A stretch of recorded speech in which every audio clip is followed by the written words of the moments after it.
Thanks everyone for being here tonight. Let's hop right into it. So as you can see, the name of tonight's presentation is Meeting the Climate Challenge. Let's talk about what we mean when we say challenge. And really importantly, I don't want you to hear it from me. I want you to hear it from the US Federal Reserve. And last year, the Board of Governors at the US Federal Reserve published a piece called Climate Change and Financial Stability. Who are these Board of Governors? 7 individuals elected for 14-year terms, appointed by the president and confirmed by the Senate. These are rolling 2-year appointments. So when you think about the composition of these 7 individuals, they represent 4 administrations in terms of appointees. So one could say they're bipartisan in nature. Here's what they said in their piece. First, they said that they view climate change as an existential threat to the financial stability and monetary stability of our country here. And specifically, they broke down the risks into 3 key sections. First, they talked about physical risks. They talked about the increased severity of storms, increasing temperature, and seawater rise. And out of those risks, they saw macro and micro effects on our monetary and financial system. First, you can see a risk to economic activity. So they saw changes in employment, changes in agricultural production, and changes in a wide variety of sectors and services. They talked about real estate and insurance. They also talked on a micro level more to the financial system itself. They foresee changes in financial asset valuations because of climate change risks, cost or availability of liquidity or credit. And finally, they close their piece by making what I would call a call to action. They're asking for more education, more awareness, more discussion to better understand these risks in practice and better quantify the effect they'll have. Lastly, they call for more investment capital towards this sector. So that's how we're going to frame the conversation tonight. This is a discussion. This is one that's rooted in awareness and education. And we're going to divide this into 3 sections as follows. First, we're going to hear from Kathleen on physical risks. She's going to run through the past, the present, and the future trajectory of what we're seeing right here on the East Coast and within the United States. Then from there, we're going to shift into a conversation on the economic side of the coin. We're going to talk about GDP effect of climate change. We're going to talk about some of the risks and also opportunities that we see across sectors to start to align investment capital around climate change. And finally, we're going to seek to take action. We're going to talk through a practitioner's view from an investment lens on how one could build a portfolio that's rooted around the risks and opportunities created by climate change. Someone asked me earlier, is this all going to be gloom and doom? The answer is no. There's going to be a little bit of gloom and doom, but there's also going to be a lot of hope that you're going to hear throughout this presentation. We hope you'll leave optimistic and as excited as we are about the robust opportunity set that we see from an investment lens to affect change here. With that, I'm going to turn it over to Kathleen for the physical risk side. Just one housekeeping note. Please hold your questions until the end. We're going to have ample time for a dynamic question and answer afterwards. So thank you again, and thanks, Kathleen. Thank you, Mark. It is such a pleasure to be here. Thank you, Beth. Thank you, Mark. Thank you, Melanie. It has been so much fun to collaborate together on this because it's such an important topic. I just got back from being on the road and presenting down in Georgia. And we had a whirlwind tour. We had 5 presentations in 3 days, talked to over 400 people, talked to legislators and school board commissioners and town councilmen, and it was so eye-opening.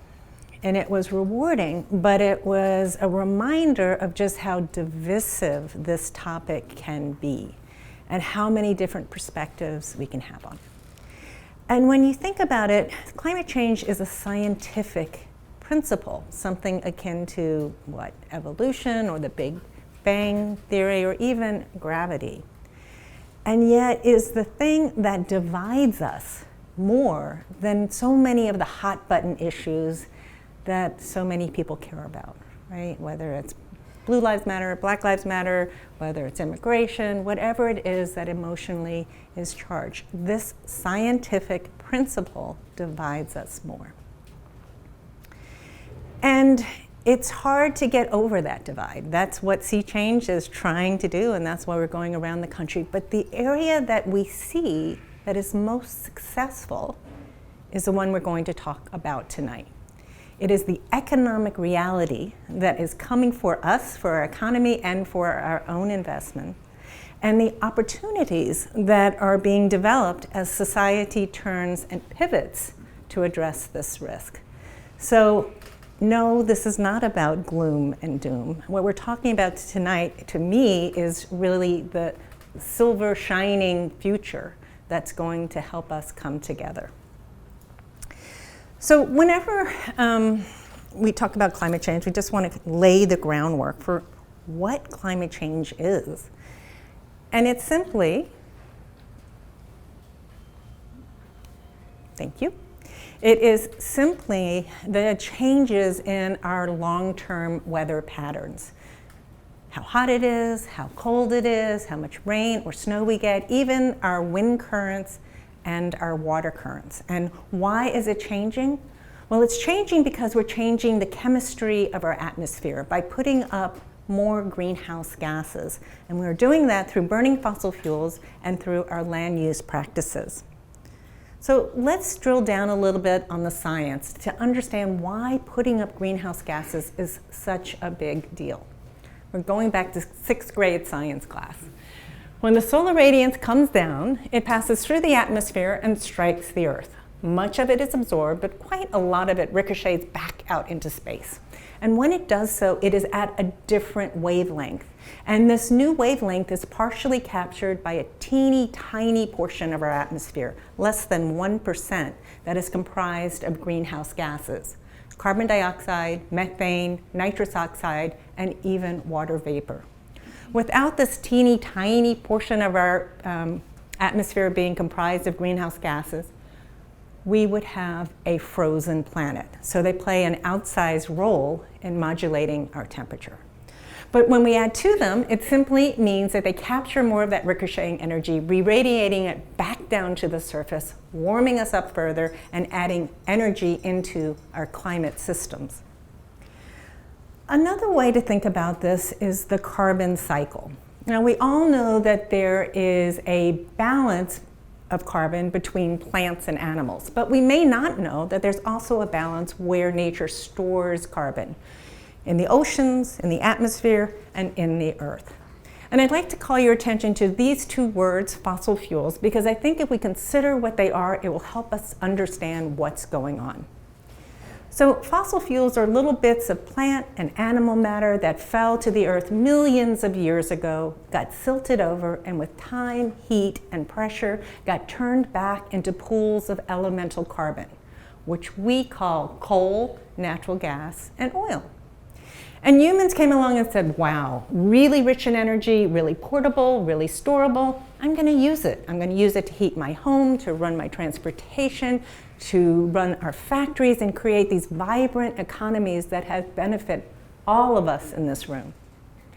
But in doing so, humans were taking carbon that had been sequestered, pulled down underground over millions of years, and then started to pump it up into the atmosphere at the alarmingly fast rate of 40 billion tons of carbon every single year, much, much faster than it happens in nature, upsetting the balance. Another way to understand just how out of balance we are is to take a look back through history, and through proxies, we can discern what the carbon dioxide levels were going back 800,000 years. And what we see is that for the last 800,000 years, the carbon dioxide levels have bandied between 150 and 300 parts per million. These were through ice ages and thaws, ice ages and thaw. And then in 1910, we broke out of the natural cycles, crossing over 300 parts per million. Today, we're close to 420. And scientists say if we were to continue on the current emissions path, we would hit close to 1,000 parts per million by the end of the century.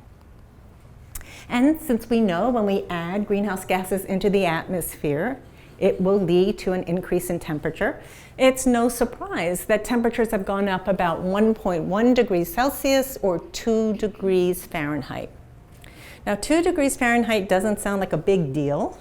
Sounds like maybe a good idea on a cold winter's day, but in fact, 2 degrees on an average global temperature is indeed a big deal and makes for a lot of changes on how we experience life on the surface. Another way I want to show you just kind of out of balance it has become is to put it in this historic context. So bear with me because it's a complicated slide. On the bottom, we have time going back 20,000 years. And on the y-axis, we have temperature, probably about 8 or 9 degrees colder to about 11 degrees hotter. The gold is average global temperature, and the white are milestones for reference points. So 20,000 years ago, we were in the glacial period of the Ice Age. There was a mile of ice over Manhattan. The southernmost glacier ended right at exit 9 in New Brunswick, just north of Princeton. Much of the world was uninhabitable. But then, over about 8,000 years, nature moderated, coming up to what more or less has been the average global temperature for the last 10,000 years when our species has grown and flourished. And that temperature is around 60 degrees Fahrenheit. Now that is a temperature that is really good for human productivity and really good for the species that have evolved to share the planet with us. But it is not a temperature that the Earth has been at very often in its long history. It is not the temperature that the Earth wants to revert back to if we knock it off to another temperature. And you can see when we hit that 60-degree average, we were able to settle down. We were able to farm and create civilizations.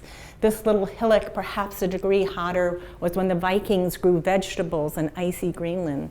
And this divot, maybe 2 degrees, is when the Ice Age occurred. When the glaciers came down, there was great food deprivation, and there was upheaval and war. Again, showing how life on the planet was different, even with that small temperature change. And then you can see the temperature going up, up and away, landing somewhere between 3.6 and 10.8 degrees Fahrenheit by the end of this century, with the most current forecast landing at somewhere around 5 to 7. So let's think about that. Nature had 10,000 years to moderate, to literally march trees from Mexico to Montana, to create the ecosystems and the biodiversity that have supported us for 10,000 years. And now through our actions, we are triggering potentially the same delta in the next 100 years. And that is frightening. And that is what pulled all of the countries of the world, 196 countries together to say, we can't go there. We have to stay at the lower numbers, like that 3.6 degree Fahrenheit, which correlates to a 2 degrees Celsius that we read about in the press, or even better at a 1.5 degrees Celsius, because at those levels, we think we can handle what nature's going to throw at us. But above that, we just aren't so sure. So let's take a look at a couple of these changes that nature is throwing at us. This is average global temperature from pre-industrial time coming up to today. This is from NASA. And as you can see, when it's blue, it is colder than average, white average, yellow warmer, and red hotter.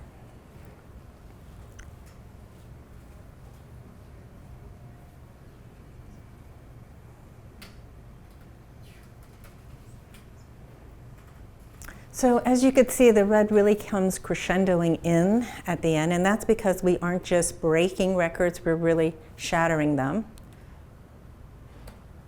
As you can see in the bar chart form, the 10 hottest years ever recorded have all been since 2010. And this year we've had the hottest June and July ever recorded. And we've also had the hottest ocean temperatures, over 101 degrees off the Florida coast, ever recorded throughout all of recorded history.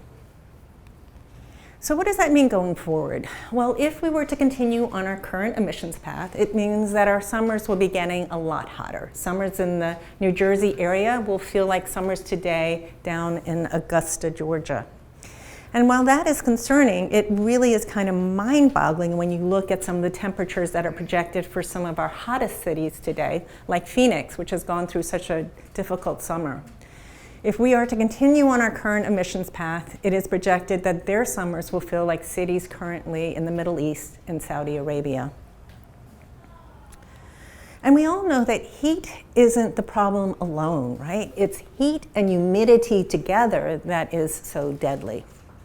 This is a graphic of a projection of where heat and humidity will be above that heat index of 105 degrees for several weeks or even months through the year. And it's some of our most favorite cities that are growing so rapidly: Phoenix, Houston, Tampa, Miami.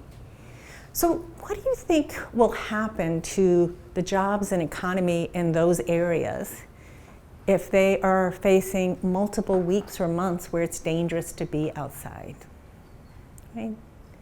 So we know that crop production goes down as heat goes up. We know that human productivity goes down as heat goes up. We know that infrastructure begins to degrade in the heat, that roads buckle, railroads twist, rivers dry up, commerce can't go, and even airplanes are grounded. So clear hits to job and economy. What about that? What about health and security? Well, we talked about heat stroke, which happens at, or we didn't, but at 105 degrees. That is when even healthy young people are susceptible to heat stroke. But heat also exacerbates a lot of other diseases, and it is the #1 weather killer, more than any other weather occurrence. But we also have to think about geopolitical stability with this, and that's because it's going to be even hotter in Central America and parts of South America. And so that is going to mean that a lot of people will find their own lands much less habitable, and there will be real migration pressure against our bottom borders, and also some migration between our country, right, from the southern part up north. And heat is only one aspect of climate. In fact, heat cascades into so many other of our natural systems. I'm just going to touch on these. In our regular primer, we go into it in more depth. But heat causes harder rains. Doesn't sound very intuitive, does it? But the matter of fact is that because the oceans are warmer, they evaporate more air. Because the air is warmer, it can hold more water vapor. So every degree Celsius we get hotter, it holds about 7% more water. And it simply means that when conditions are right, those thunderstorms are bringing cataclysmic rain instead of restorative showers. And it's happening all across the globe. Sea level rise, because things are warmer, our land ice, our glaciers are melting and running to the sea. And because the seas are warmer, they are thermally expanding. So those two together have brought about 9 inches globally since 1900. And the forecasts going forward are somewhere between 4 to even 6 at the end of the century.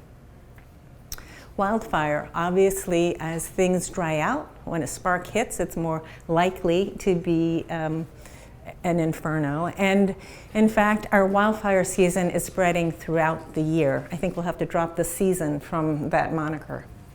Drought as well, things are drying out, and that is having real repercussions on our agricultural yields. And remember, or perhaps you didn't even know, that 60% of all crops in the world are fed by rain. So when we have these sorts of disruptions, it has real implications. Hurricanes, hotter oceans provide more power for hurricanes. It doesn't mean more hurricanes, but it does look like it means more powerful ones.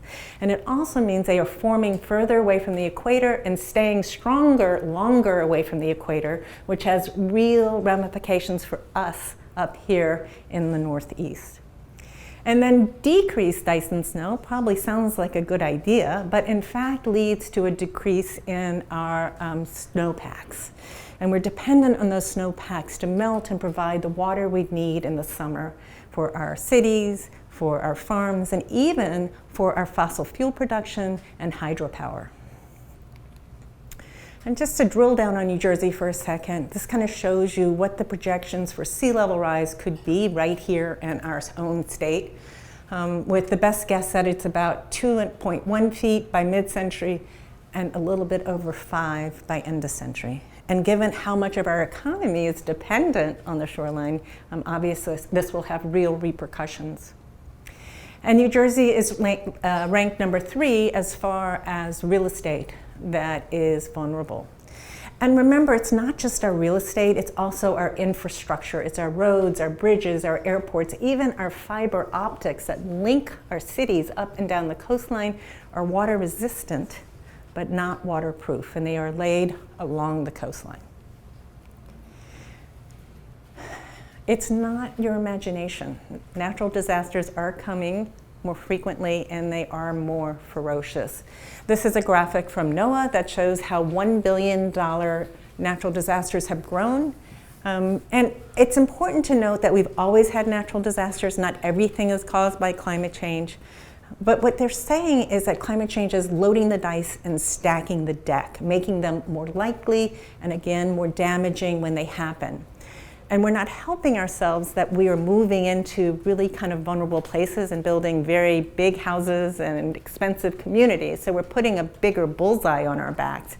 But it is just happening more. As a matter of fact, the Red Cross says that natural disasters is our new chronic condition. And I think it's kind of easy to extrapolate from these pressures that I just shared with you on how this would impact our economy and the stability of society. Climate change impacts whether we are safe in our homes and if our communities are secure and how much money we have to spend on infrastructure, because nature is now playing by a whole new set of rules. Climate change also is impacting whether we have too much water or too little water. And when it's too much or too little, it tends to be too polluted. It's impacting our food security, as we talked about, because crops have heat thresholds over which they do not prosper. And it is impacting our financial systems, the insurance that you talked about, also real estate, and we're going to talk about it more in the second part of this presentation. And lastly, it is harming our ability to stay safe.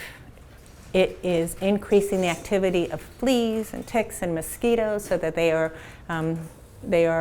more active in a wider geographical area and longer through the year.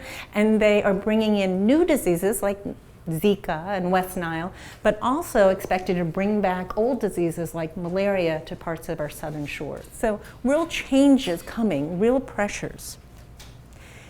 And those are kind of the physical impacts we were focusing on, but you can, again, extrapolate to how this would impact our business sector and our economy. Matter of fact, BlackRock took a look at climate pressures ahead to see the impact on local economies, and you can see that most of the country is stagnant or declining, and only those communities really up in the far north are showing economic growth as we get into the second part of the century. But the good news is the world is pivoting, and it's pivoting faster than I think many of us realize. And the reason why it's pivoting is because we have some new solutions that human ingenuity has given us. We have new ways to power our economy and maintain our quality of life. In fact, renewable energy, wind and solar today on an apples to apples unsubsidized basis is 40% cheaper than fossil fuels.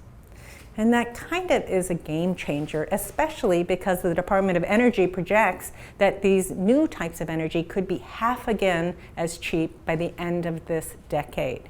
So there's real economic pressure, market pressure, pushing us to use many more of these new clean tech solutions.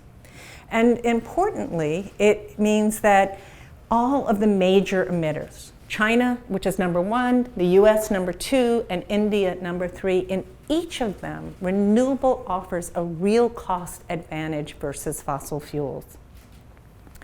And the market is responding.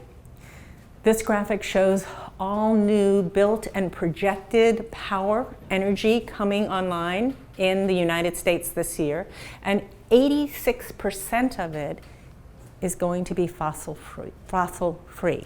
So again, market pressures alone pushing us towards these cleaner sources. And it means real savings. This is from Texas, which is a deregulated state. About 40% of their electricity is generated from renewables. And last year, those renewables contributed $11 billion worth of savings to the people in the ERCOT grid. That's about $500 per household in that grid. And it's bringing jobs. Clean tech is increasingly linked to economic growth, investment, and jobs, and it's happening all across the country. And where I was in Georgia is the #1 state as far as new jobs and investment since the federal legislation went through about a year ago. And it means that we are seeing so many disruptions coming, but also improvements on how we live our lives, how we eat, how we grow our food, what kind of power we use, how we'll build our houses, what kind of jobs we have. But with this disruption, as I said, and as Mark said, comes great opportunity. And we're going to drill down, hopefully, a little more at some of these opportunities when we get to the Q&A. And we'd be neglectful if we didn't talk about our really important partner in meeting this challenge, and that is Mother Nature.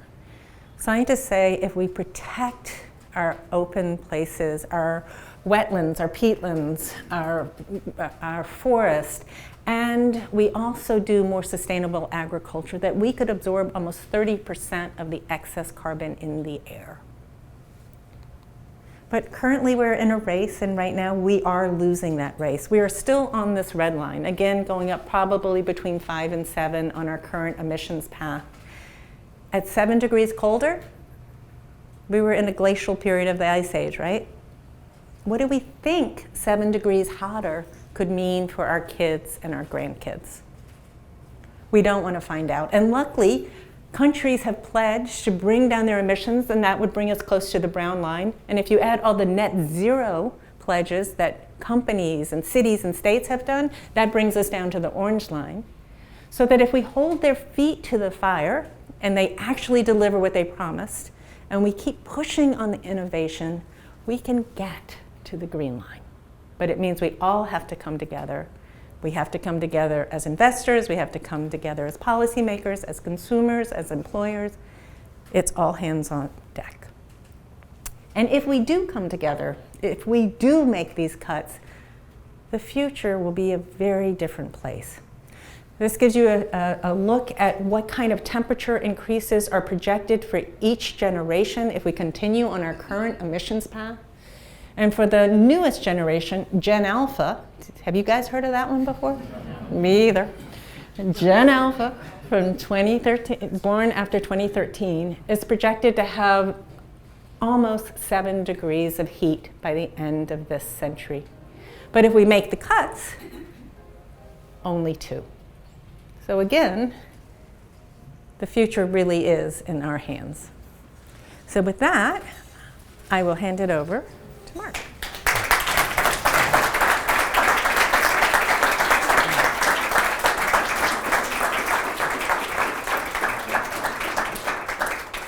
All right.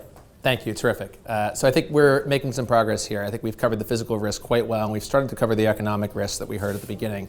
Now, the other comment that I made about the Federal Reserve was that they also themselves made a little bit of a call to action. They talked about the need for more investment capital to come into this space. So I want to just frame, before I turn over to Melanie to give us our big picture view on investing, the importance of capital markets and how you can think about their use compared to, let's say, government funding. Often I hear this perception and this idea that governments, it's their job to solve this. And we're not going to get into that part of the conversation tonight.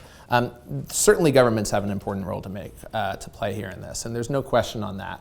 But in our view, if you think about them as solving this climate crisis themselves, we view them as insufficient as the sole funder in practice. There's a variety of reasons, whether it's the bureaucracy, whether it's the pace of funding, whether it's the volatile sentiment that drives a lot of government funding in practice.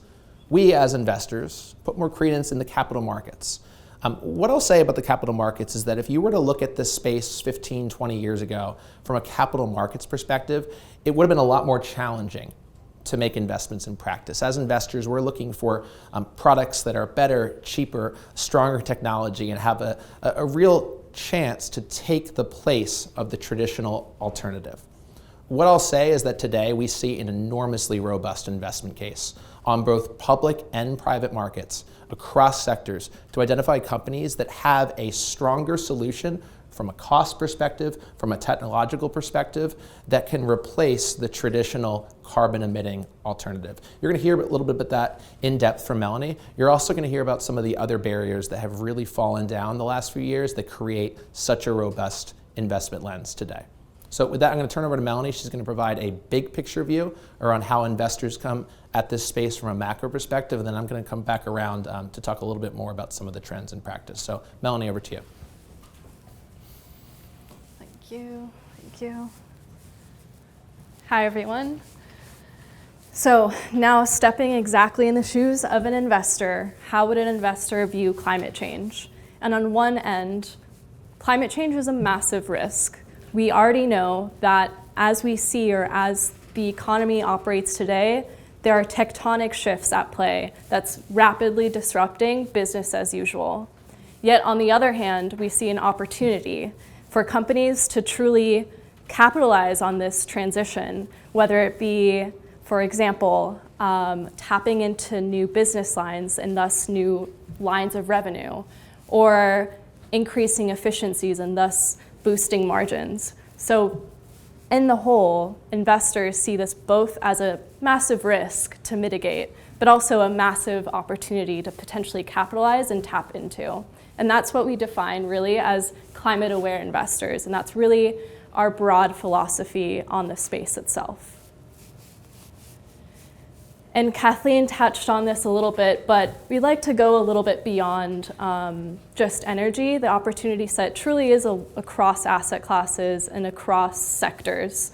So for example, we've talked a little bit about energy and alternative energy, but real estate, consumer staples, land use, materials and industrials, how goods and services are manufactured today, a huge opportunity set, as well as the technology or technology enablers that will help the economy today transition to a much more resource efficient and lower carbon economy. So these are all kind of wrapped within the opportunity set, again, beyond energy. But that being said, we do have to touch on energy because it has been very much in the headlines lately, and for a good reason. Energy markets have been extremely volatile. A lot of us today in the room know that. And it has really begged the question of what does energy security look like in the future? And it's a very important question because we know that energy is pivotal to economic development. Yet at the same time, it's also the leading driver of global warming. So what do we do with energy? And it's a very complex sector to dive into and big issues. But as investors, we're practical. So we see this really in a multifaceted view. We see this in 3 different potential time horizons or investment opportunities per se. In the short term, we see levelized cost of energy, so an apples to apples comparison of different energy sources becoming more competitive, specifically solar and wind being cheaper now than most fossil fuels. In the medium term, we see more regulatory incentives and legislation such as the Inflation Reduction Act coming into play and really decreasing the research and development of more medium-term technologies such as carbon capture and green hydrogen. And of course, in the longer term, again, we talk about these tectonic shifts. We see large macroeconomic and technological shifts, for example, more decentralized grid systems in our communities, or really leveraging battery storage as part of our grid system is just one example. So to touch on the medium term, to touch on Inflation Reduction Act, another big headline that we've seen in the news, what is the Inflation Reduction Act? It's the largest federal incentive we've seen today here in the United States. It allocates about $369 billion in the next 10 plus years for climate and energy security related purposes. So what does that exactly entail? A couple of different programs. One, a clean energy tax credit, electric vehicle tax credits as well to boost production from automakers. 3, a methane emissions reduction program, so really incentivizing oil and gas companies particularly to reduce excess methane leakage. 3, a clean energy and sustainability accelerator throughout the country, as well as some oil and gas permitting, because we all know that in the immediate term, we will need bridge fuels such as natural gas. Now going into the longer term, so this graph to the left shows already global energy investments. We see 2015 to the far left, 2022 right next to it. And then to the right, we see two projections of global energy investments. The third to the left would be the announced policy statement. So this is all of the global announced policies at play today, and this includes the Inflation Reduction Act.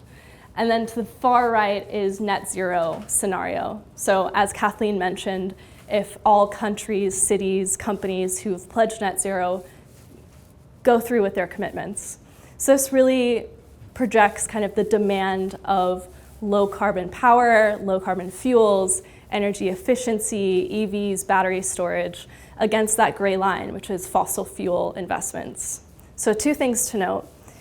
One, we've already seen what you might call a watershed moment. So in 2015 versus 2022, we have seen an increase in investments in low carbon power versus fossil fuels. That means that in 2022, we actually have invested more in low carbon power than we have in fossil fuels, 1.7 trillion versus 1 trillion. So we've already seen that kind of watershed moment. And another observation from this graph is just the massive demand that we expect for low carbon power, again, low carbon fuels, carbon capture, energy efficiency. So you really do see kind of a exponential demand in these types of technologies, just given the announced policies today. Again, the tectonic shifts that we expect from the economy shifting itself due to climate change. And on the supply side, again, Kathleen touched on this rightly so. We see global levelized costs. So again, apples to apples comparison, omitting any regulatory effects to costs of energy being already here. It's no longer just competitive, it's actually cheaper. And you see so for onshore wind, offshore wind, and solar being cheaper, levelized cost basis globally than coal and gas itself. And of course, you see the fun purple line, battery storage, still what was a nascent technology in 2018, but rapidly decreasing. So kind of an exponential decrease, if you will, of cost. And you can kind of see how that plays into our investment time horizons more towards the medium and long term. And I'm going to pass it over to Mark now, and he's going to talk a little bit more about the tailwinds to building whole climate-aware portfolios. Thank you, and we'll come right back to you in a couple of minutes here. So I wanted to talk a little bit more about the investment opportunity set today. And really importantly, as investors, I think we just heard about the macro forward-looking view about some of the supply and demand side. But as investors, we need to be able to consistently identify companies across the lens on the public and private side and put them all together into a cohesive portfolio. Again, if you were to try to do this 10, 15 years ago, it would have been really hard, and here's why. The three barriers that have really held back climate-aware investment in practice. One, supportive regulation and policy. We just heard from Melanie about the Inflation Reduction Act. We've seen a real groundswell of regulation and policy across the country and also the world that have been supportive here. But as investors, you're only as good as the data that you have to analyze companies. You think about if you're analyzing a corporation and you're trying to understand which companies are far along in the energy transition and which ones are lagging and how it's going to affect their income statement going forward, you have to be able to assess their carbon emissions and their practices in practice. 15 years ago, there was very little data to enable you to be able to do that, and there was even less technology to put that data together. Finally, as investors, we are trying to outperform. We're trying to deliver competitive, risk-adjusted returns that exceed a market benchmark. And until more recently, there was a lack of research that pointed to if, as an investor, you're prioritizing climate change investing as part of your approach, how's that going to affect your returns? There's been a perception that you may give up returns if you do so. Let's talk about how all three of these barriers are really falling down at the same time. First is on data availability. So let's go back 10 years ago. So really back to 2011, if you were looking at the S&P 500, so this is the 500 largest companies, of course, and as an analyst, you were looking to analyze, okay, of these companies, which ones are really positioned in a strong way towards climate change? Only 20% of the S&P 500 released any metric related to sustainability, any metric around carbon emissions or how they were approaching climate change. So as an analyst, it would have been really hard for you to actually understand in practice and stack up companies side by side. You fast forward to today, and close to 100% of S&P 500 companies are providing not just one data point, but a rich amount of data that often is increasingly able to be stacked up apples to apples. But all the data in the world isn't that helpful if you don't know what to do with it. There's an expression, garbage in, garbage out, and you need technology to help sort through all of that data in practice. We've seen an emergence of some really exciting technological tools to help do that. This is what's called climate value at risk. It's one of the tools that we're excited about.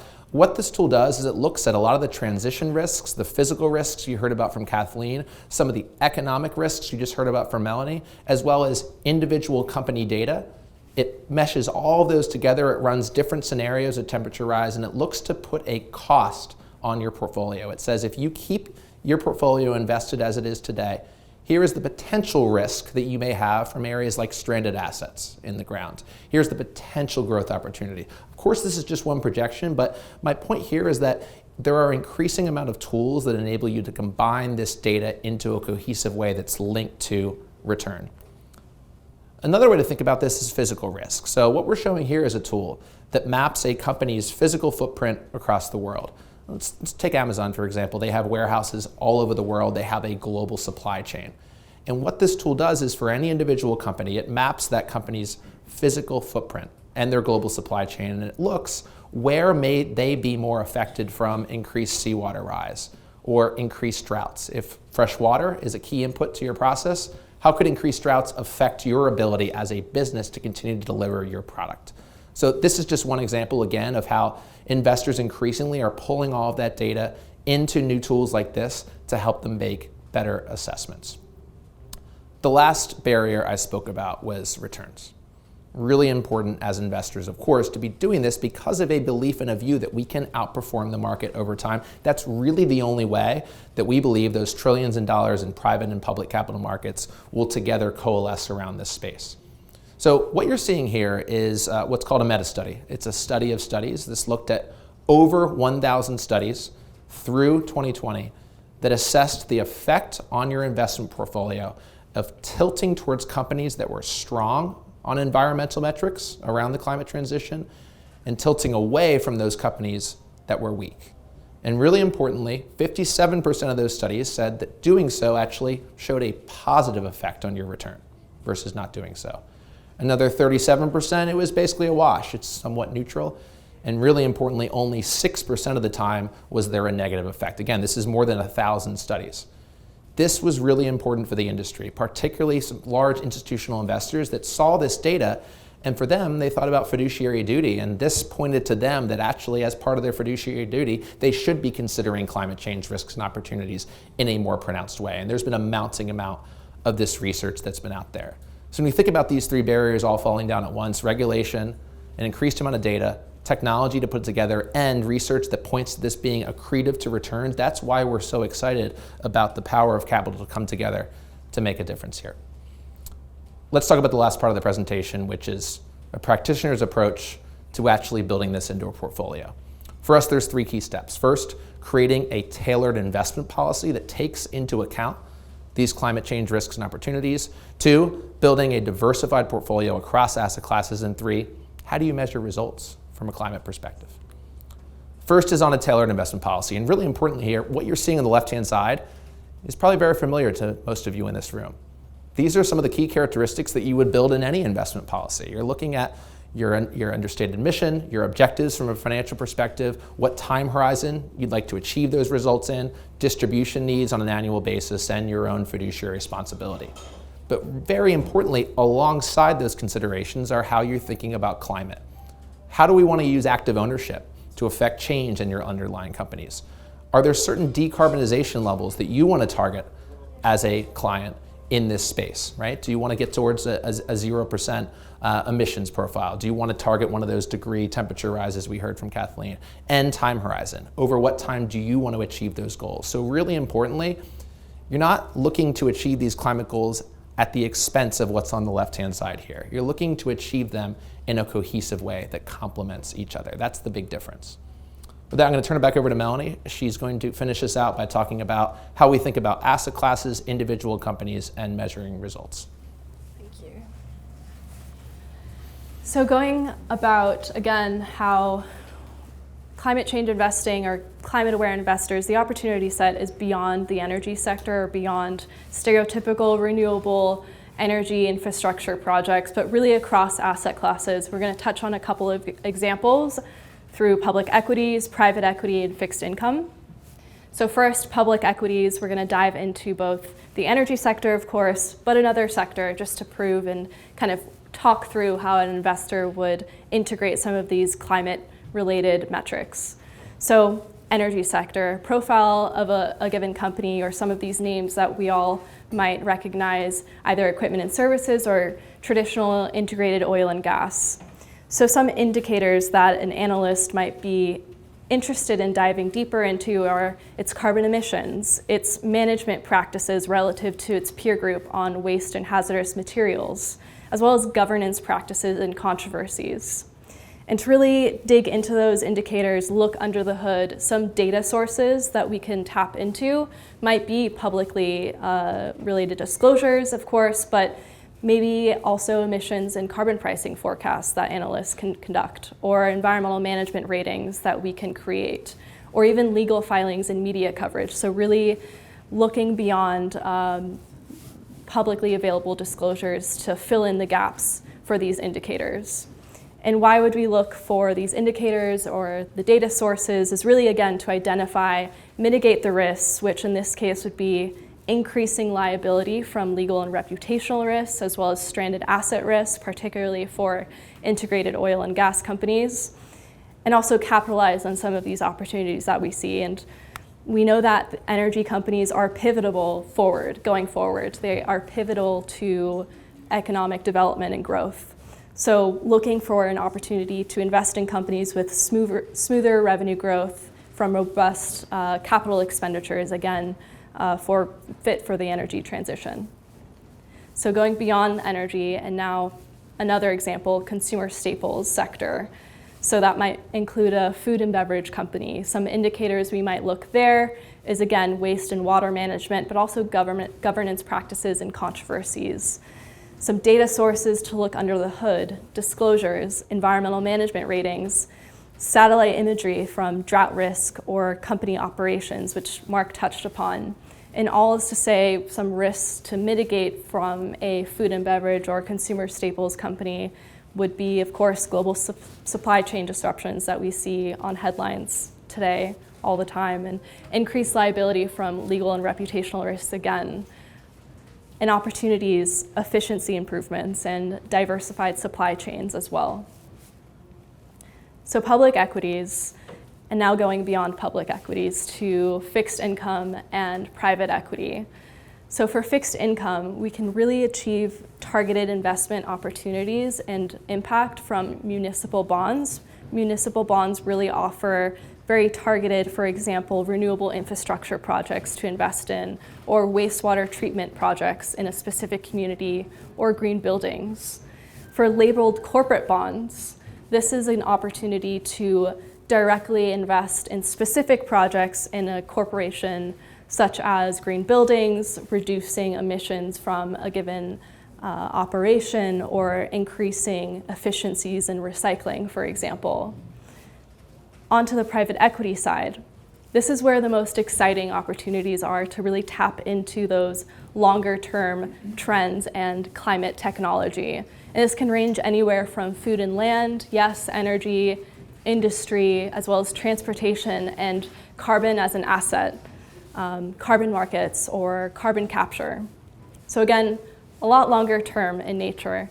But as you can see from the shaded region, so the top region of each of these bars, these investments are being driven by traditional private equity firms, so the large buyout firms that we all know, not the lower portion of the bars, kind of niche, climate-focused investors. So all to say is this is a large tectonic shift, again, that general investors are leading the charge on, not just niche or specialized investors in the climate space.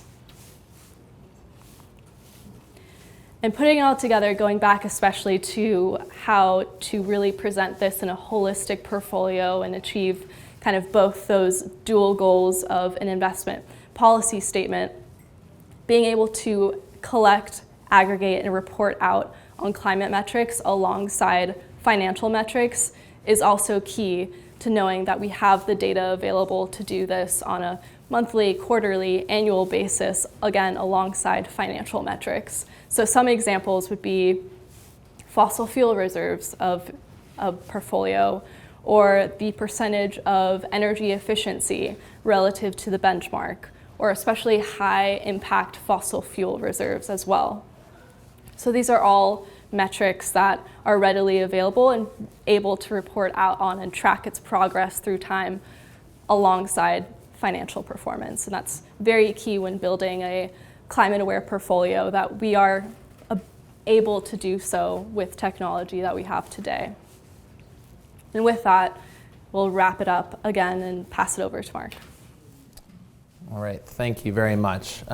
So let's wrap it up here, and then let's get to Q&A. So we've heard a few things tonight. I know there was a lot of information, and thank you for your attention throughout. So first, we heard from Kathleen on the physical risk side. We heard that climate change is creating faster and more intense warming than expected, which is affecting our day-to-day lives now and will certainly affect them even more across the country.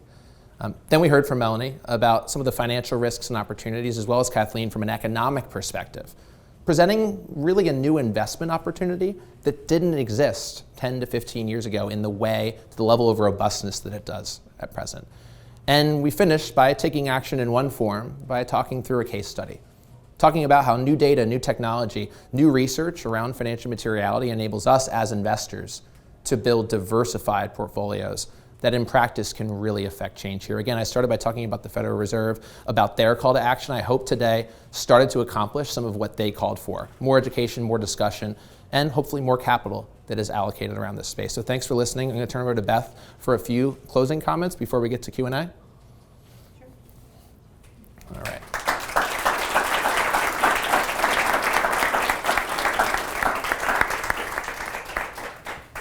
Please feel free to ask as many questions as you wish. Before we get going with the Q&A, which I imagine might last a while, my most sincere thanks go to Kathleen, Melanie, and Mark for their presentation and for all the incredible work that led up to today's event. A special shout out goes to Molly Jones. She is the Director of Development and Outreach for Sea Change Conversations, and she started out with me months ago on this path and really played a key role in bringing everything together. I hope what you've heard today from both Glenmede and Sea Change might be a catalyst for you to engage in further conversations with us about what we do with such passion and commitment. We'll be around for a while even after the Q&A, so feel free to ask more questions individually if you'd like. And we'd love to start a conversation with you, whether it's tonight or in the weeks and months ahead. We do have a little gift for you, so be sure to stop by the registration table on your way out. It's a sustainably sourced tote bag. Thank you for supporting Sea Change Conversations and for doing business with Glenmede. We never take your trust and confidence for granted. We really do appreciate you. Thanks for being here, and let's hear from you.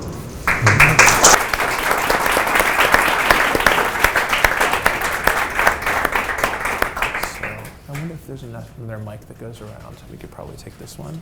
Yeah. All right, questions. I know there are some. Yes. Well, first, I'd like to thank you for the presentation. I thought I was very impressed, and I thought it was a great combination of presenters. So, and this is certainly something that is an area that I'm quite concerned about, and so I'm glad to hear from all of you. I'm particularly interested in speaking to Melanie because we've been working with our Glenmede advisor on creating an environmentally, particularly in the climate change space, responsible investment portfolio.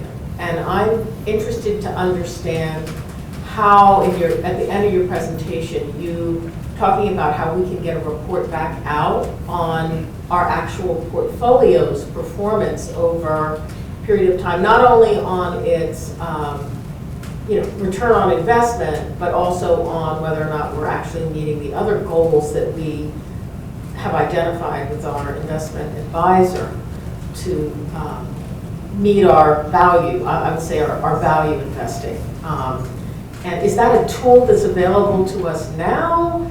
And can you tell us a little bit more about that and how much transparency there is with the tool in terms of diving down into how things are calculated, et cetera? And of course, I'm from the financial industry previously, so I'm focused on that. Yeah. Thank you for the question. Yes, we today offer reporting. So we have several what we call thematic verticals, climate change being one theme that aligns with a lot of clients and prospects. Another one would be empowerment, social equity. We have many thematic investment solutions, but with each we have a standard kind of reporting template, if you will, with how we define climate-aware investing, what we think would be kind of the core investment and climate or thematic metrics to track. We also offer bespoke reporting, which exactly to your take is you have very specific metrics aligned with a specific mission or set of values. So we also offer more bespoke reporting for investors that are very keen on tracking more specific drilled down metrics that might be in the investment policy statement or specific to your given mission or values.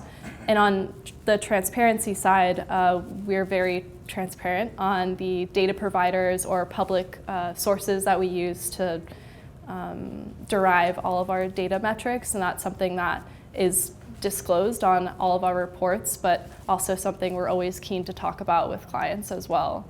Mark, would you like to add anything? Perfect. Okay. Yeah. Did I answer your question? Yeah, of course. Thank you. Yes. Alex.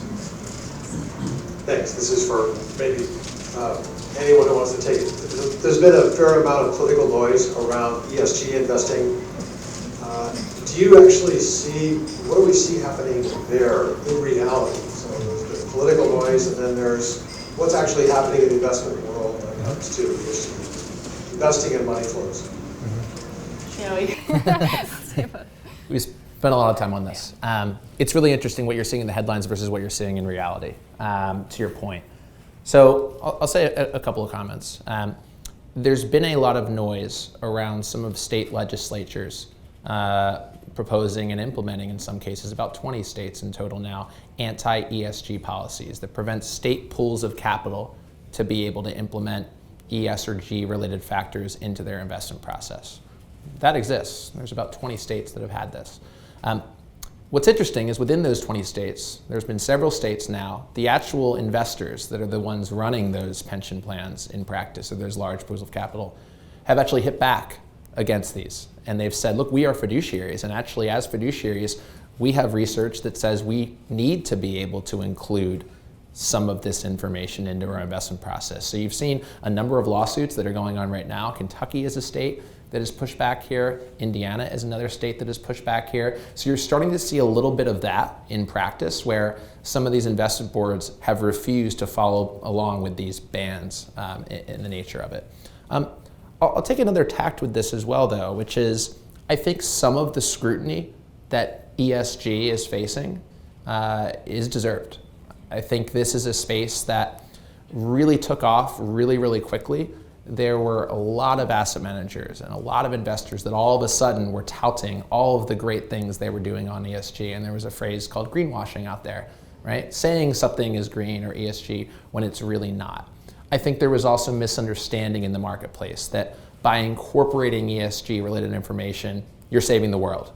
That's not really the inherent approach or goal of incorporating ESG data. It's really to outperform and to have competitive risk-adjusted returns as part of your process, just like anything else. So our view is that out of this scrutiny and out of this skepticism, I'm sure it's not going away anytime soon, it likely will create a more sustainable industry in maybe smaller amount of investors that are doing this, but investors that are doing this in an authentic way that are not greenwashing and are doing it for the right reasons, if that makes sense.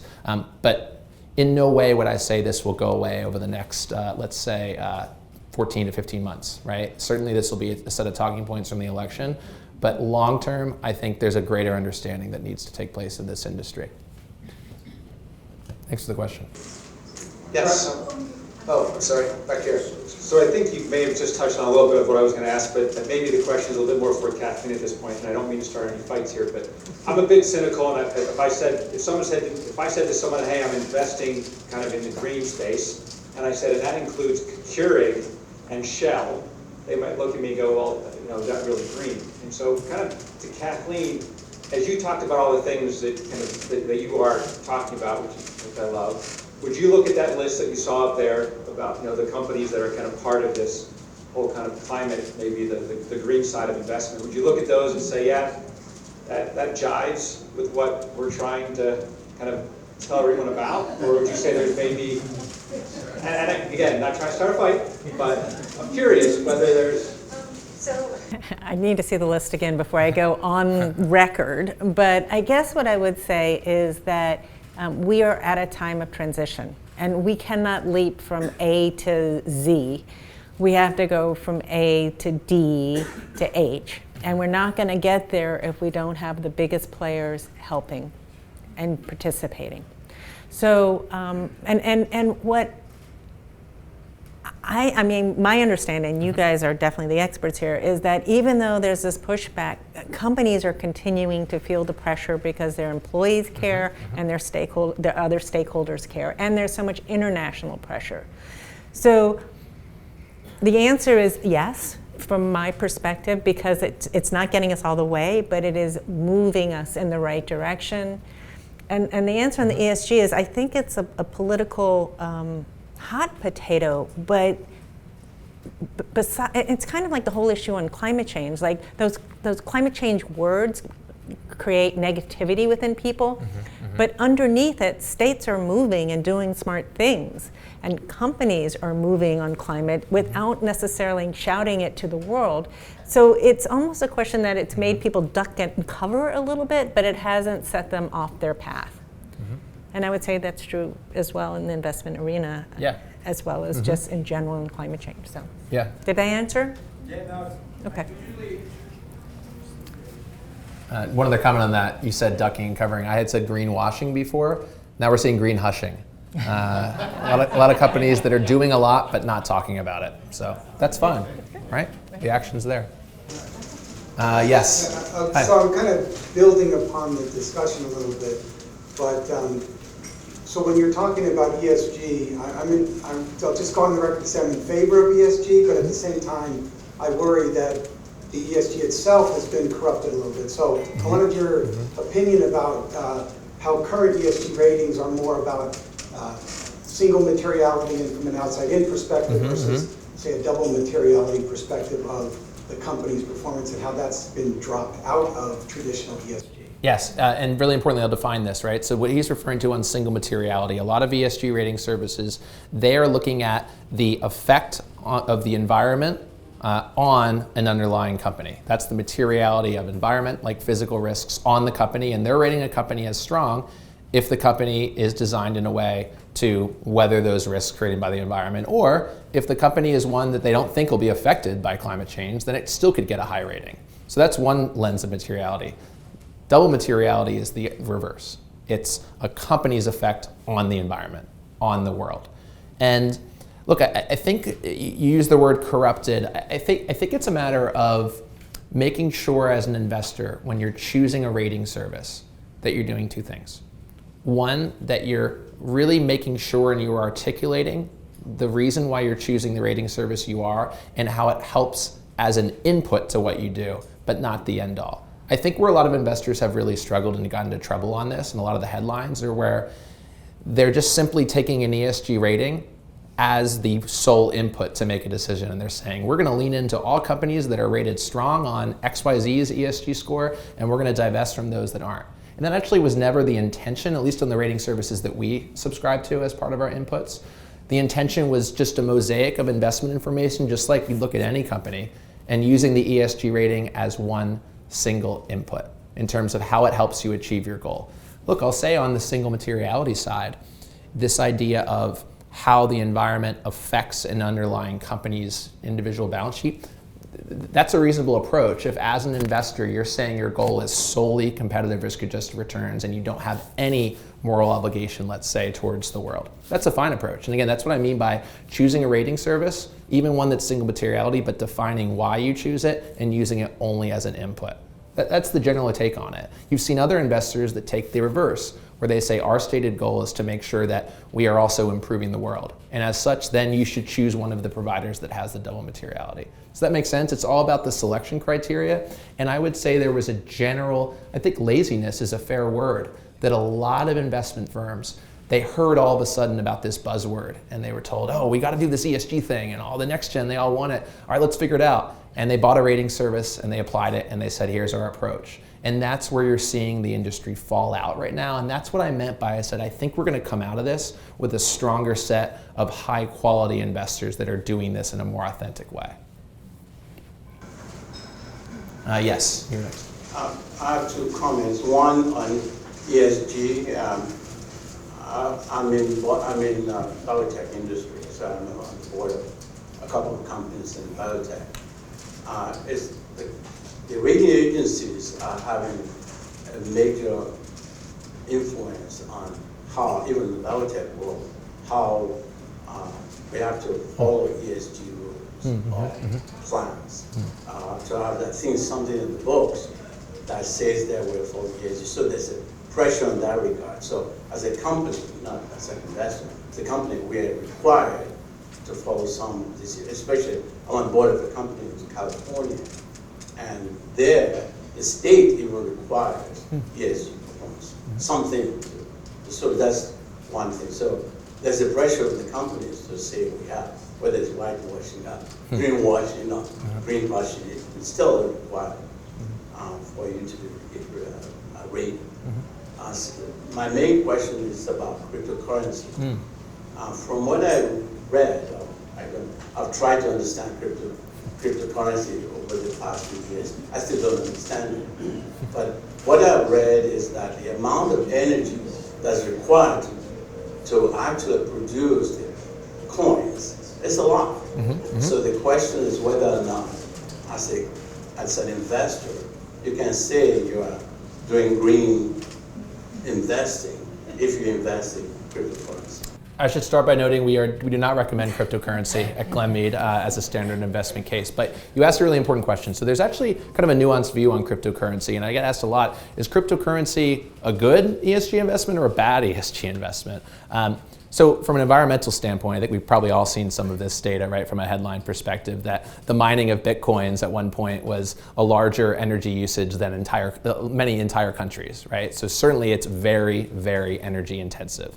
Now on the flip side, and I don't think this is played out yet, but the idea of cryptocurrency, at least in its concept, is that from a social perspective, it can be, and again, this is not played out, but it can, if it's a more stable currency, be a better alternative in countries that have had really volatile traditional currencies or a lack of a central government or any sort of currency that they can stand behind. And there's some countries in South America, for example, that this was the concept, that cryptocurrency could be an alternative to a really volatile or corrupt underlying government. It also can be helpful for sending money from developed countries back to families in emerging markets, for example. So there are some positive use cases if you're thinking about the social lens. Those haven't really played out. I think we can all agree it's been quite volatile. So like anything else, it's nuanced, but from an environmental standpoint, there's no question that it would be a negative from that front in terms of at least how the mining is done today. Does anyone else know anything about cryptocurrency? Giving a lecture on cryptocurrency now. No, I guess I connotate that generally with the alternative space, but in a far volatile and risky. So yes, we do not recommend cryptocurrency. But talking about going back to double materiality and how can we conceptualize or expand upon impact in the alternative space specifically, there are a lot of creative ways we can do that. For one, in the hedge fund space, there are increasing amount of climate thematic strategies. For example, investing in specific key minerals, commodities, key minerals for EV production, for example. So this is a cheeky way, if you will, to participate in the alternative space in a climate thematic lens. Another alternative and kind of impactful way to get into the space is private equities. And more we're seeing private equity firms that are pledging to donate a percentage of their carry to specific organizations. So that kind of plays on the double materiality concept as well. So I'd say increasingly as the thematic climate space matures, there are more and more creative ways for impact in the alternative space too. Great. I think you did a fabulous job of talking about the climate impact, and I was wondering if you could comment a little more on the S and G, specifically from the context of stakeholder capitalism, conscious capitalism, some of the transformations that are occurring around the roles of social and governance, and some of the SEC and upcoming implications of that in terms of measurement and in the S and G realm.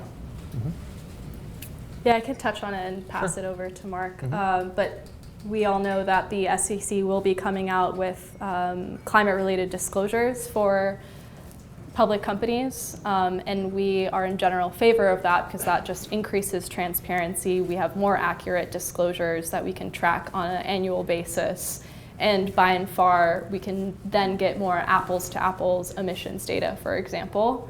When it comes to materiality, we're in Princeton, but there's this incredible MIT study that has looked at the materiality or impact of changing E, S, and G ratings, for example. And they see that they do it in they slice it and dice it in a couple different ways. One is if there's a downgrade in an E, S, or G rating, does that affect the price of a stock? Another way to slice and dice that if there's a downgrade in ESG ratings, does it actually result in changed behavior from a company or, for example, CapEx dollars in a company? And more we're seeing that governance is kind of the first to present financial materiality because you see action from a board level, handful of people that can really create action around some of the controversies that they're seeing, and so they're more likely to respond to downgrades in governance ratings. Then you're starting to see action around environmental downgrades. Again, going back to now there's data available, and we only see that correlation increasing or that relationship strengthening if we see mandated emissions disclosures.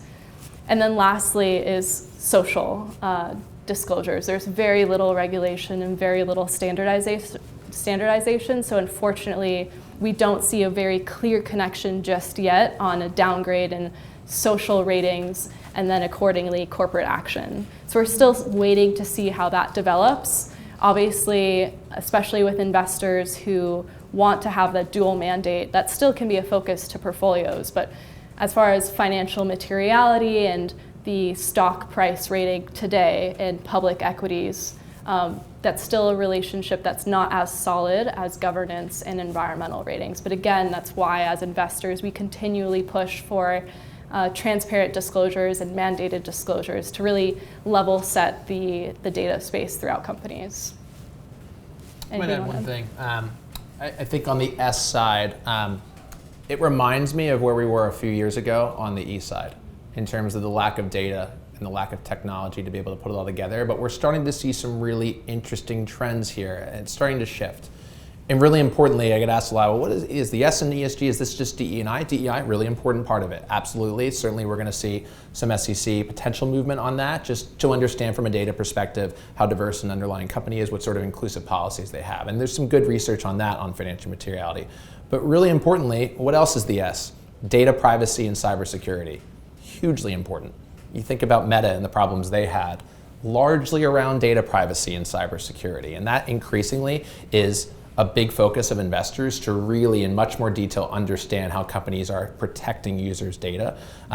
Another area more generally that emerged out of COVID is around just general human capital and employee treatment. So thinking about policies that companies have to retain and treat their employees well in difficult times, whether that's parental leave policies, whether it's mental health leave policies, whether hybrid work setup, that type of data is increasingly available, and we are seeing financial materiality around that. So I think it's important to remember how rich the S actually is in terms of the different nodes on it.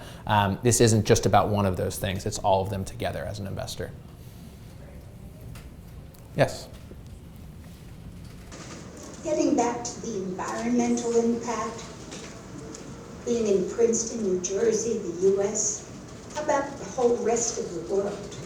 I mean, we can pretend all we want with all sorts of initials and acronyms and all the programs we're doing, but if we're on a globe in which Russia, that I believe John McCain once described as a gas station masquerading as a country, or China, who has a leave to not be held to the environmental goals for another 10 years, while they want to invest in all sorts of better energy sources. When we visited in 2019, they had opened up 41 new coal production stations. We can't do it by ourselves. The winds carry all of this around. China alone was responsible for 40% of the plastic floating in the oceans from all of the tourists that they gave water to, bottled water to, because they didn't have potable water in most places in the country. How can we expand beyond the little nutshell in which we live to make the world realize, or the UN expound upon this, that those big countries not only consuming energy, which we all do, but are doing it in a way that is harmful to the whole globe? Hot potato, pass it over. So China, I can't speak to Russia as much, but China is the thing I hear about most when I travel the country and talking about climate change. It's always the gorilla in the room, if you will. And it's really interesting because it's a place of contradictions. They are indeed building more coal. They are indeed putting out about 1/3 of all greenhouse gas emissions. But they are also dominating and building way more clean energy. In fact, this past year they put out or increased their generation of clean energy 4 times more than coal. So yes, they're doing coal, but they are even doing more on the renewables. And it's for a lot of reasons. One, we saw that chart which showed that wind and solar are much cheaper than coal in China today. And they're using coal more and more for security and for peak usage versus to drive their new consumption. So that's the good news. And they're not doing it because they're good guys. They're doing it because they are much more vulnerable to climate change than we are. Their production centers and their population centers tend to be on the deltas, which are very much under pressure from sea level rise. The high China Plain, which is our main place where they have their bread basket, if you will, is very vulnerable to drought and even more to high temperatures than our own Midwest. So they have more skin in the game internally, and they also have the ability to drive things because they are an autocratic society. India is number 3 in emissions, is now the most populous country. Coal is extremely cheap there. It is integrated very much on the local economic development. Solar is even cheaper there. It's just about the cheapest place in the world, but they have a democracy. So it is actually harder for them in some ways to make the transition that they need to make. And yet India is so vulnerable. If I'm correct, I don't remember the number, but it's something like 80% or 90% of Indians do not have air conditioning, and yet already it's hitting heat thresholds that are deadly for healthy human beings. So India is in a race to see if it can get wealthy enough to build the infrastructure to keep their people safe, and it's not a clear line. So in my book, I'm looking more at India to see how we can help them than I honestly am at China, because they have the economic and the internal domestic imperative to make the move, and they have the ability to do so. That's what I think. Great. Can you speak to the difficulties that they're having with the wind project off New Jersey with Ostred, and why the costs are going up and making it financially difficult for the corporation to build? Hello. No? Okay. All right. I can only touch on it slightly. It's a new industry to our country. Do you guys want to take this one? Because I'm on thin ice here. I'm honestly on thin ice. But it is a new industry for our country. It is physically challenging because of the logistics of getting these huge turbines out there, getting them sited. It is fraught politically. There are battles going on left and right. And honestly, I have this thing like when people say, I don't want to see it out in the sea, and I'm like, but don't you want to have habitable land that you can stand on so you can see it? Because quite honestly, our shorelines are receding, and your house is the one that's probably most at risk. So it's, to me, some of this antipathy about the visuals are a bit short-sighted. There's also the whole issue of unions. There's also the whole issue of politics, because this is kind of a favorite thing of this governor.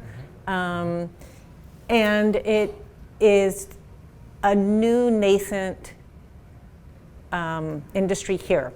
I look to the North Sea, I see what they're doing there, I see how much energy is coming to England, I see how much more they're building, I see that we are able to use this energy and export it around and create the geographical spread that is so important to provide the reliability. So I actually have a lot of hope for it, and when I see those numbers coming down to be cheaper than a fossil fuel on a global basis, it says somebody's doing it right. So the answer is, why aren't we getting it right in New Jersey? I don't have the answer, but do I have hope for the technology, and do I hope that we think we could? The answer is yes. All right, I think we have time. I did my best. Time for perhaps one more question? Anyone have one? Yes. Could you talk a little bit more about nuclear? Ooh, nuclear, so exciting. Melanie's great on this one. Okay, I'll give it to nuclear, and I'll add after. Okay. If you want. Go ahead. Nuclear power. Small portion of renewable power today in the United States. People often look towards France as kind of the golden child of nuclear. They have over 70% of their national grid on nuclear. But even stepping away from the argument of whether or not we should be building out more nuclear, is it net benefit or net harm from an environmental perspective? I'd like to think of it from a geopolitical lens. We are not as a unified single government operating nuclear plants. We are United States, many layers of regulation, many layers of operational complexities that make it a very different geopolitical landscape to, for example, open up 10 new nuclear plants online throughout the United States. So just by that lens, I don't see nuclear being an exponential driver in growth in the United States, simply because we just operate very differently than a centralized country like France. That is to say that perhaps we could see another nuclear plant online in a certain region, but I don't expect nuclear to be exponentially growth and have a large share of our grid nationally in the United States. But what I do think, while that does present a challenge, the United States, it's so decentralized from a physical and geographic perspective, but also political as well. I think that just means we have a more diverse opportunity set at hand. So maybe it's not nuclear as the silver bullet, but it's a myriad of, going back from an investment perspective, a myriad of diverse investment opportunities to tap into, whether it be wind, maybe not in New Jersey right now, or solar, or hydropower, for example, biomass, all different diversified investment opportunities across the energy spectrum, not just nuclear. And I'm sure many of you are wondering about fusion. That was a technology listed below. There are a lot of technological and research advancements. Certainly you see that in the private equity or venture capital space. But again, different kind of unique opportunity set, more long-term, obviously higher risk, but within a myriad of a diverse portfolio, looking at other energy sources as well. So not the controversial silver bullet or black and white response that you might have been seeking, but that's my general take on nuclear in the United States. So I gotta say that after China, the thing I hear most on the road is what about nuclear? And also what about planting trees? Those are the two things that we're gonna solve it. And it is intriguing to see some of the new strides they are making with nuclear in trying to make them more compact, trying to make them much safer, have much less waste. Some of the, I call them sexy little ones that can fit on a flatbed or on a train. And there's hope that potentially one could maybe be slotted into like an abandoned coal plant or something and provide some of that base load. But you still have the security around it because there is still some waste. And the other thing about nuclear is it's still quite expensive. And it is good for base load, but it doesn't ramp up and down quickly. So if you have a lot of wind and solar and you need a peaking plant, nuclear is probably not your choice. And as we move more and more towards more renewables, where we're really going to need it is that smoothing over area. So I'm excited about some of the things that are coming in the new nuclear and what it could potentially do. I know Breakthrough Energy is supporting it, but I agree with Melanie, it's not the silver bullet, and a lot of people cling to it as if it could be. And everything you said was spot on. Okay. Thank you so much, everyone, for coming. Our group will be around for just a little while if anyone comes up with a further question. We appreciate everything from all of you in any way that you support us or contribute to us. And we will see you again soon.